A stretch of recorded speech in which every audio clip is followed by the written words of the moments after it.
Limit का एक concept है आईआईटी की क्वेश्चंस, उसमें उठा लेते हैं जरा। तो जैसे कि आपको पता है कि अगर मैं आपसे कहूं कि limit x tends to 0 sine x upon x is equal to क्या 1 होता है। जिनको नहीं पता है ये कंसेप्ट, तो 11th क्लास की एनसीईआरटी में भी दिया हुआ है फार्मूला।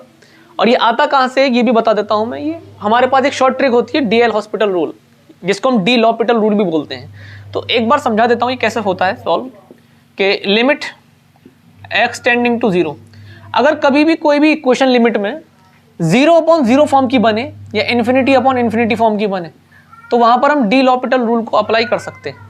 जैसे कि देखो यहां पर एक ध्यान से बात को सुनो कि limit x tending to 0 sine x upon x है। अगर यहां पर मैं x की वैल्यू 0 पुट कर देता हूं तो बताइए साइन 0 अपॉन 0 बनेगा।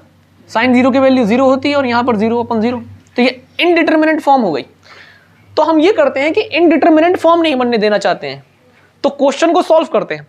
तो इसके लिए कई सारी मेथड्स होती हैं। एक होती है एक्सपेंशन मेथड, जो कि इसका रियल मेथड है, लेकिन इसको शॉर्ट तरीके से करने के लिए डी लॉपिटल रूल का इस्तेमाल किया जाता है। डी लॉपिटल रूल का इस्तेमाल हम करते हैं तो उसमें ये मेथड होता है कि जो न्यूमिनेटर और डिनोमिनेटर में टर्म्स हैं उसको डिफरेंशिएट कर देते हैं उसी वेरिएबल की रिस्पेक्ट में।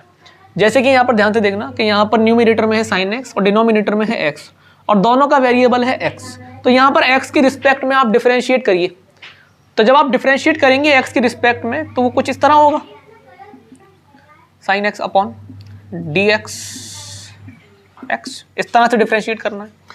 तो अब जरा ध्यान से देखें कि लिमिट एक्स टेंडिंग टू 0, तो साइन एक्स का डिफरेंशिएशन बेटा क्या कॉस एक्स, एक्स का डिफरेंशिएशन 1।